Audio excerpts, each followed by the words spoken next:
di leen jaajëfal ci seen teewlu ñu dikk ak yéen ci xibaar yi fii ci Yegle TV dooree ko ak démission gouvernement bu Sénégal di ki tey ki nga xamante ne bii moom moo jiitoon gouvernement bi di Mohamed Boun Abdallah Dionne tekki nañu ndombal tànkam ci loolu nag mu jëkkati ay kaddu di feddali koleereem ki nga xamante ne moom moo nekkoon jiitu réew bi di Macky Sall ak opportunité bi nga xamante ne bii jox na ko ba mu mun a won li nga xamante ne moom mooy taxawaayam. boole ci liggéey bu mu defaral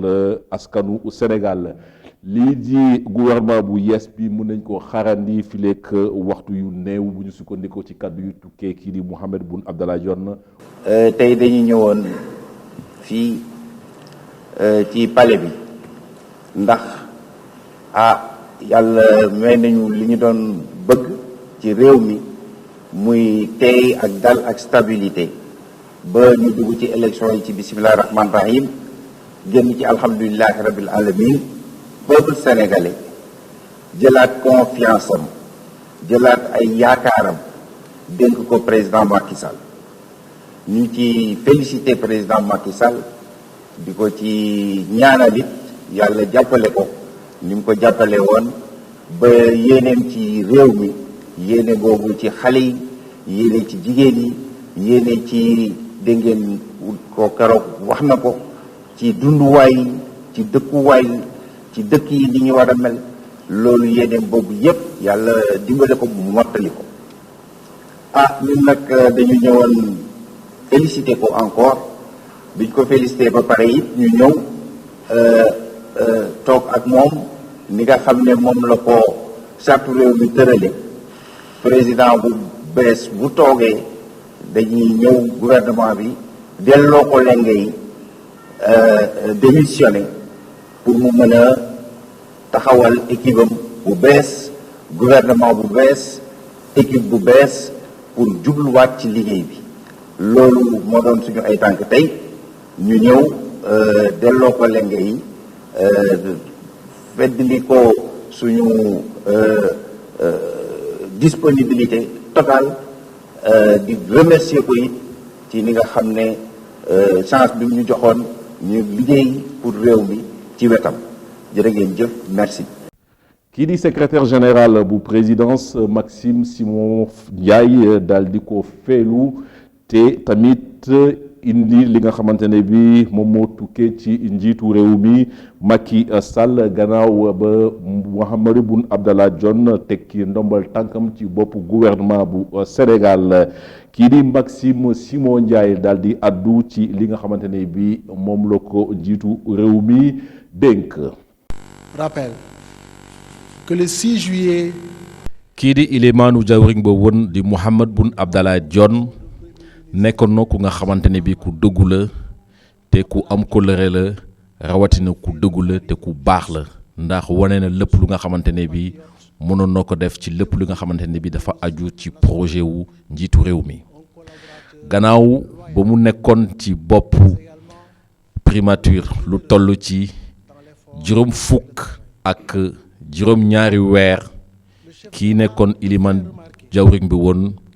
def na kemtu lay kàttanam te lépp lu nga xamante ne bi sant nañ ko def na ko ci anam yu mu waree te nekk na ku nga xamante ne bi ku farlu la boole si ku gëm lu muy def la ndax kii nga xamante ne moom moo di njiitu réew mi ci boppam daanaka feddali na koleeram te tamit ndokale ne ko ak bépp ministre yi nga xamante ne bi bokkoon na ci gouvernement bi ak lépp lu nga xamante ne bi jotoon nañ ko def ci biir Sénégal rawatina li nga xamante ne moom moo di gis-gis yu njiitu réew mi ngir Sénégal nekk ab réew bi nga xamante ne bi réew bu suqaliku bu sax dàkk la maanaam bu émergent ñu jàpp ne njiitu réew mi tamit rafetlu na tamit solidarité bi nga xamante ne bi taxaw nañ ci boo boolee si ñëpp ñu nga xamante ne bi bokkoon nañ ci liggéey bi rawatina secrétaire d'État yi njiitu réew mi ba léegi di xamal ne rek fileek ba sii di ñëw dina tabat ab gouvernement bu yees ngir wéyal li nga xamante ne moom moo di liggéey ba mu tàmbalee ci atum 2012 njiitu réew mi di xamal tamit ne gouvernement bu bees bu muy taxawal ay jigéen dinañ ci bokk ay góor ak ay ndaw loolu mooy yéeneem ngir rek lépp lu nga xamante ne bi mbëbët na ko fileeg juróom at yi nga xamante ne bi moom la ko Sénégalais yi tabb ci bopp réew mi mu daal di eggali yéene boobule. autour des priorités qu'il compte imprimer à ce quinquennat. Seydina Limamou Laye 1843-1909 bokk na si ku ñu ràññee ci wàllu diine ci Sénégal te mu duppee boppam Mahdi moo sanc lii di tariixa Laayeen ñu gën koo xam ahlullaahi mooy ñi nga xamante ne bi ay nitu yàlla lañu. kii di Seydina Limamou Laye xamle ne yàlla ci boppam moo ko yónni ngir mu yëkkati ay kaddu jëmale ko ci doomu aadama yi ak jinne yi ngir ju tegu ci yoon. ci arab di xamle rek ne ki nga xamante ne bii dafa xeesoon moo mujje ñuul ci loolu nag mu gis boppam ci kii di yonante bu tedd bi di sang yi Muhammad sallallahu alayhi wa sallam ñu teewlu ko ci portrait bi. Seydina Limamou Laye al Mahdi gane si woon àddina ci atum 1843 ci Ndakaaru fa nga xamante ne bii moo di Yoff. yaay ji di Mam Kumba Ndooy baay ji tudd Mam Alassane Thiaw mu commencé di yëkkati ay kaddu jëmale ko ëllëg tàmbali ko ñaari fukki fan ak ñeent ci weeru mai atum 1883 te atam toll ci ñeent fukk te ñu doon duppee ko imam bi nga xamante ne bi dafay gindi moo waral imaamul Mahdi bi nga xamante ne bi moom la ñuy xaarandi ci atum 1883 la daal di ñàkk baay ji Limamou Laye ñàkkat yaay ji loolu yëpp ci diirub ñetti fan mu tëju naanul lekkul ñu jàpp ne rek ci diiru ñetti fan yooyule la ab message bàyyeekoo ci borom bi xamal ko war na janoo ak askanam ci la ajibo daahillahi ya marsaral ins wal jinn inni rasulillahi mu ne ko yëkkatil ay kaddu yu bàyyeekoo ci sa boroom ne kuy doomu aadama ak i jinne ñu xam ne yow yonente nga te maa la yónni ci arab yu weex yi nga xamante ne bi dafa ñëw rekk daal di ñuul la Seydina Limamou Laye moom ñu jàpp ne rekk dafa rekk génn ci kii di sang-sang yi di Muhammad sallallahu alayhi wa sallam nit ñi xalaat ne dafa tàggoo ak sagom ndax nu muy wax ak nekkinam jégg na dayoo waaye li ñu mën a jàpp rekk kii nga xamante ne bii gannaaw dëddu àddina ndey ji di nijaay ji moom mu daal di ko génne fa nga xamante ne ba foofu la nekk ci dëkk bi ak yenn ci xaritam mu xamle tamit ne faw mu won ne lu ñu foogee ci moom nekkul at yi di wees ñi nga xamante ne bi seen xam-xam dafa màcc ci wàllu diine kii di Ababacar Mbaye Sylla ñu jàpp ne rekk nekkoon na kii doon àtte ku njëkk fii ci Ndakaaru Abdoulaye Diallo wala Diké Wade ak ñeneen ñi nga xamante ne bi ay kàngam la ci wàllu diine nekkoon ci diwaanu Saint-Louis daal di daw utali ci woote Seydina Limamou Laye bii di xamle rekk ne fu mu ne nii amul kenn ki nga xamante ni bii am na taxawaay ci jamono ji ñu jàpp ne rekk ci loolu ñi nga xamante ne bii ñoom it seen xam-xam dafa màcc ci wàllu xam-xam yu bëri te wuute te tamit jëmale lépp ci wàllu diine ñu ci bëri gis nañ ne wax bi nga xamante ne bii yëkkati woon na ko jëmale ko ci ñi nga xamante ne bii ñoom ñoo ŋànk diine bi rawatina aada bi ñoom seen bëri nangu nañu lu ni mel ndax dafay mel ni rekk bu ñu ko nanguwul def leen di boole ak tubaab yi nga xamante ne bi ñoo fi nekkoon ci jamono jooju ñu jàpp ne ñi nga xamante ñu ñooy tubaab yooyulee ñu commencé nag ñu tàmbale nag di am xelu ñaar wala sax xel commencé tàmbalee tey moo waral ñu daal di ko yóbbu ci réew yi sori tàmbalee ko fa nga xamante ne moom moo di Gabon te foofu bu ñu ko yóbboo amuñu ndam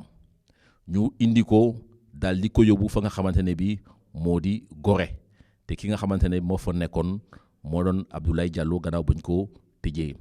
kii di Seydina Limamou Laye nekk foofu ci diirub ñetti weer ci Gorée moo waral kii di Abdoulaye Diallo daanaka mujj na nekk taalibeem te ñooñu nga xamante ne bi ñoom ñooy colon yi yu ko tëjoon foofu ba mu dikkaat kii di Seydina Limamou Laye tàmbale di jàngale di waaraate ngir nit ñi topp lépp lu nga xamante ne dëgg la ak lu jub ndax loolu la diine santaane boole si nit ku nekk war na sell te lépp lu nga xamante ne bii moo ngi ci moom war na doggu te tàggoo ak lépp lu nga xamante ne bii ay tradition la yi nga xamante ne bii l'islam daganul ko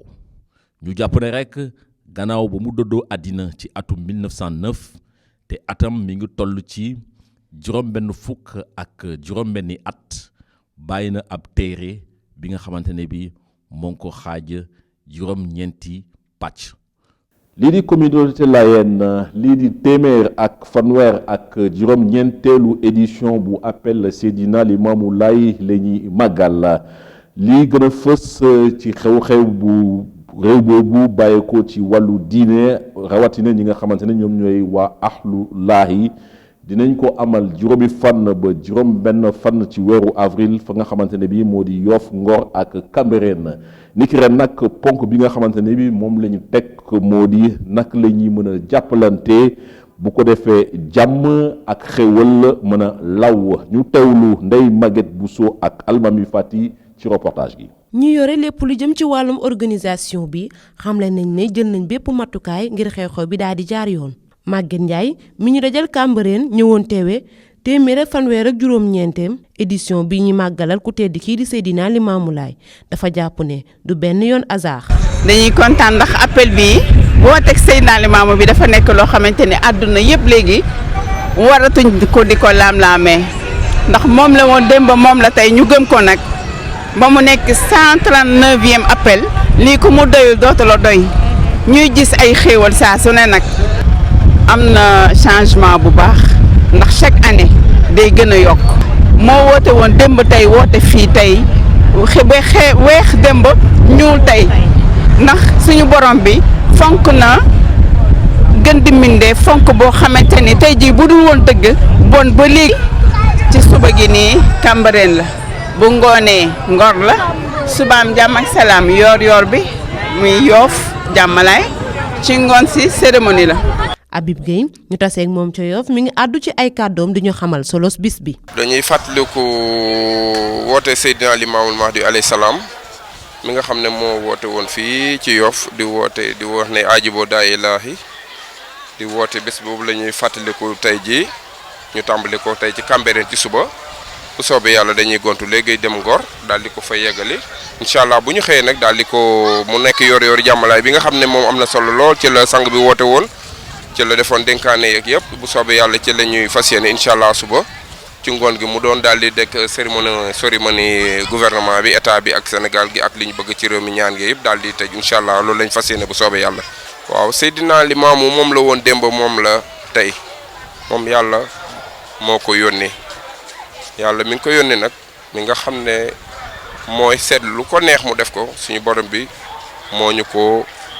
baaxee xewal la bu ñu yàlla jagleel fii ci aaxiru zaman fii ci sow jant yàlla wàcce ko fi pour mu dellu si ñu indiwaat ñu sax ci yoonu siraatal mustaqim nekk ci ay dénkaane mu nekk ay dénkaane yoo xam ne tubaarkàlla macha allah lépp loo xam ne lu baax la mi ngi ñu koy jàngal di ñu teg ci yoon ñu ngi ci sant yàlla bu baax di ci sax di ñaan yàlla suñu borom bi. soxna si di wuyoo ci turu Ndeye Khady Gueye yore lépp lu jëm ci wàllum togg gi wax na ne nekk na lu ko neex lool ngir muy yore wàllu woowule. waañ bi moom wax dëgg yàlla ñu ngi sant yàlla bu baax di sant yàlla bu baax di julli ci sangu-sang yi di Seydina Limamou Laye alayhi salaatu wassalaam di sant yàlla bu baax nañu lii miin nañ ko na chaque fois ñun toujours dañu dund ci programme chaque fois dañu am programme appel gàmmu ak yeneen lii wax dëgg yàlla sunu deret la bokk daal du dara si ñun. maam Limamou Laye bi mu wootee ba am téeméeri at man boobu maa ngi nekk jànq bu ndaw toll ci 14 ans ci la appel bi tàmbale bu jëkkoon ziar la woon mais bi mu wooteeg léegi am na 139 ans ci ren mais bi ñu koy jëkkee di féete appel bi boobu xale bu ndaw laa boobu xaw ma dara waaye macha allah boobu ba léegi ñun ñoo yor waañ bi sant yàlla daal dañ ko miin sax nag dafa naturel si ñun ndax dañ ko miin ndax chaque fois ñi ngi am ñaan tey boo lëggee gàmmu soo lëggee leneen sant yàlla daal la ñuy wax daal. màggal wooteeg Seydina Limaamu Laay gi nekk na xew-xew bi gën a màgg ci tarixa laayeen yi ndax loolu day tax ñuy gën di wéyal liggéeyu ku tedd kii di Mahdi. ba léegi dañuy desandi ci lii di appel bi li nga xamante ne moom moo di njaayum kurus nekk na lu nga xamante ne bi am na solo bu baax a baax te tamit nekk na lu nga xamante ne bi lu baax la ci ñu ci yëngu ndax lii di téeméer ak fanweer ak juróom-ñeenteelu édition appel Seydina Limaamu Laay bi ñi ci yëngu waxuñu dara ndax ñi nga xamante ne bi ñoom ñoo fa nekk di ko jaay ñoo ngi ci esplanade du jàkk bi nga xamante ne moom moo nekk ci Yoff te lu ni mel nag ñoom ñoo ko xamal ci li nga xamante ne bi moom moo di reportage bu ñu fa jëlee kii di Abi Diallo ak Alioune Samb. téeméer ak juróom-ñeenteelu édition bu appel Seydina Limaamu Laay di ab occasion ci jaaykatu kurus yi ngir ñu gën a mën a dooleel seen poos soxna si tollu ci ñeent fukki at di ñu xamal ni njaayum kurus liggéey bu noobul la. xanaa sant yàlla bu baax nag ndax bis bu mel nii waroo see def du jaay mbiri lislaam te kurus ku ne xam na ne moo juree ànd kuy juri ku ne da ngay wër kurus di ñaan say soxla moo tax ñu xam ne bis bu mel nii moom kurus sa gan si war a jaay ñoo ngi siy gis sunu bopp nag bu baax di si sant yàlla bu baax nag sëriñ siy jaay xanaa ñu góorgóorlu bu baax si liggéey bi te xam ne kenn ku ci nekk amul du liggéey ndax liggéey at jaamuraaya ñoo ànd waaw lii ñuy def nag ñoo ngi siy sant yàlla bu baax ndax fu ne man ko mën a jaayee fu ne ran mën a taxawan moom fu ñu taxawan moom ñu naw nu ndax li ñuy jaay mbir yu islaam la moo tax ñu di ko jaay kurus ku ne xam na ne mbir yu baax la moo tax ñu di ko jaay. mu doon ab tur tànk Amadou di ñu xamal ni njaayum kurus nekk na liggéey bu am njëriñ. bis bi moom sant yàlla rek ndax ñun moom ñoo ngi liggéey moom wante ku nekk di ci kii ñun moom dañuy jaay kurus nag ci bis bi nag ñun moom ñoo ngi doxle moom waxuñu ci dara moom sant nañ ci yàlla bu baax moom bis bi moom yëg nañ ci suñu bopp nag dañuy gën a sant yàlla rek suñu borom. waaw ñun moom ay kurus rek la ñuy jaay moom ndax mooy suñu liggéey suñu yaay ñoo ñu koy defaral di ñu ko jox. rek li ma la wax léegi rek ñun moom lii rek la ñuy liggéey amuñu leneen liggéey wër di jaay wante tey moom dañoo yëg suñu bopp ba yëg ne jaay nañ carrément nag dañuy sant yàlla bu baax. daanaka xalaat bi benn la bu ñu sukkandikoo ci sëñ bi liggéey bi mi ngi dox bu baax. waaw appel bi daal wax dëgg yàlla ñoo ngi sant yàlla parce que bi ñu ko tàmbalee si bisimilah yi yàlla nañ ko yeggalee si alhamdulilah rabbil alamin parce que depuis fan yii yëpp ñun ñoo ngi fi du stare ñoo ngi fi da jaay ay téere Imaamu Laay ñi nga jaay yeneen ay mbaxana ay laafa yëpp waaw ay lépp am na ay mbaxana yëpp ay kaamil lépp mais nag wax dëgg yàlla ñoo ngi sant yàlla njaay baa ngi dox ñoo ngi sant yàlla waaw li ngi sant yàlla comme que yàlla may nañu bañ fekkee ko ñi nga ñaan yëggale ko si ni ñu ko fekkee waaw wax dëgg yàlla moom lépp jàmm daal comme que daal yàlla may nañu daal bañ fekkee ko rek ñoo ngi def sant yàlla waaw nit ñaa ngi ñëw waaw parce que am na ñoo xam ne ñu ngi ñëw da jënd ay sijaara am si ñoo xam ne ñu ngi jënd ay mbaxana am ñoo xam ne ñu ngi jënd ay kaamil waaw am ñoo xam ne ay parfum waaw lépp daal maam ni ku nekk loo bëgg rek moo ngi. appel Seydina Limaamu Laay di ab événement religieux waaye itam nekk na événement boo xamante ni saa yuñ ci tolloo rek ñi di jaaykat yi dañ ciy daal di gis seen bopp rawatina jaaykatu kurus yi. kii di policier bi di Mouhamadou Diouf ñu gën ko xam amul yaakaar nekk na ku nga xamante ne bi nag décoré nañ ko ci lii di médaille d'honneur bu police mu nekk ci ab occasion gannaaw ba ñu doon màggal ba Sénégal moomee boppam ñeenti fan ci weeru avril li nga xamante ne bi moo waral mu am lu ni mel mooy dafa nekk nga xamante ne bi amul caaxaan te nekk na ku nga xamante ne bi tamit ku jubla moo waral nag ba ñu duppee ko amul yaakaar kii di Mouhamadou Diouf moo waral nag mu daal di am lii di médaille boobule bàyyee ko ci police nationale ci taxawaayam ak liggéeyam ak pas-pas bi nga xamante ne bi won na ko rawatina lépp lu nga xamante ne bi dafay taaral xar-xaru kanamu police su Sénégal ñu teewlu kii nga xamante ne bi moo ko topp ci reportage bi de. dawalkatu oto yi miin nañ ko bu baax turam mi ngi ñuy xamal lu bari ci nit ki amul yaakaar ku mu dajeel nga salfaañe li fi yoon teg daf lay daal di teg ay daan ci lu gaaw moom négociation du ko def ndax lu dul yoon du ko doxal amul demal ma ñëw boobu la jikko moo tax ba police bi daal di ko jox ab décoration ngir rafetlu liggéeyam dëggu bu mu dëggu gëm service te kenn xalaatu ko ger moo tax ba ñëpp xam ko moom amul yaakaar Diouf ci bés bi ñuy màggalee bi ñu moomee suñu bopp di 4 avril la police nationale bi prox ndool ngir décorer ko turam dëgg di Mouhamadou Diouf moom wone na kontaanteem ci réseaux sociaux yi ba tax ci compte Facebook am mu ci sant boromam buur yàlla bu baax bi di sant ay waajuram ak directeur général bu police nationale ci ni mu ko siggilee sagal ko daal di ko jox médaille d'honneur bu police waaye bàyyiwul itamit ña nga xam ni ñoo ko tàggat te yàlla teg leen ci yoonam boobu la décoration nag mi ngi ko jot ci loxoy jëwriñ bu l'intérieur di Aly Ngouille Ndiaye ak ka nga xam ni mooy njiitu police nationale ñu gën koo xam ci Ousmane Sy. ñaareelu ponk xibaar yi moo di xibaaru bitim réew dañuy ànd ak Aminata Ndaw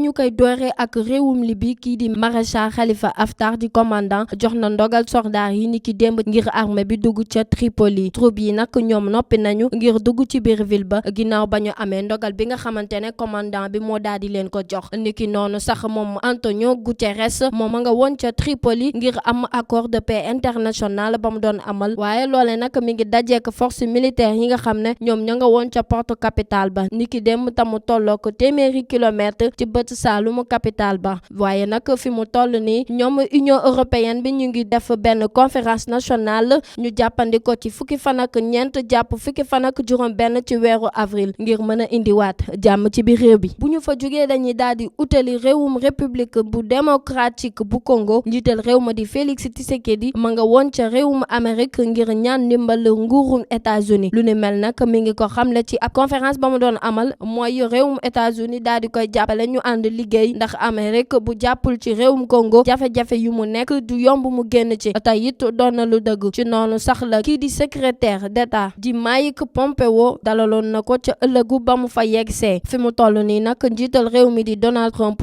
gisaguñu mu daal di koy dalal waaye tey ji ci aljuma ji conseiller sécuritaire national de la Maison Blanche bi di John Bolton dina ko dalal moom Félix Tshisekedi ñu na ko jeexale ak Grande-Bretagne moom ilimaanu jëwriñ bi di Theresa May bind na ab leetar jébbal ko waa Union européenne bi ngir ñu pousse datu Brexit bi maanaam génnum Royaume-Uni ci Union européenne bi te di ko sàkku ci parlement britannique bi rawatina njiital conseiller européen bi di Donald Trump ba mu pousse date bi ci fanweeri fan ci weeru juin ci biir leetar bi sax moom Theresa May bu fekkee nangul nañ ko li mu bëgg Grande-Bretagne dina wàññi date bi ñu pousse ab calendrier bu ñu soppi la Theresa May bëgg bu ko defee Royaume-Uni dina génnal boppam ci Union européenne bi laata date boobee di jot loolee dina wane ni moom Royaume-Uni mën na demal boppam ci seen élection yi ñu dëdmal li moo ndax keppe xibaaru bitim réew yi. tàggat yaram la ñuy ndax keppe xibaar yi ànd ak Adja Fatima Dianko. mu di ku écurie Europe yu mag yi topp trop moom Kalidou Koulibaly mën na wàccee ay wëlisam ca Manchester United mu mel ni Red Devil yi defoon nañ benn offre ngir recruter kii di défenseur sénégalais bile bi nga xam ni Napolitane am na léegi benn clause libératoire ci bitim réew ci $250 millions ci ay euro te mu war a dugg si ubbiteg mercato estival bii di ñëw mu mel ni Manchester United tam waajal na def benn offre $250 millions pour am service su joueur bi gën a cher clause libératoire ci série A bi mu xaajaloo bu yàggul ak agent wam bii di Bruno Satin moom Kalidou Koulibaly daal dina jébbal lii di intérim ya kii di rakam muy coppeeku goo xam ne lépp la bom des lu ñàkk solo ndax ci suuf loolu moom défenseur central bi yaakaar na signé benn contrat bu mag fileeg mercato estival bii di ñëw ñu tànn ko bu yàggul ci équipe nationale A bu Sénégal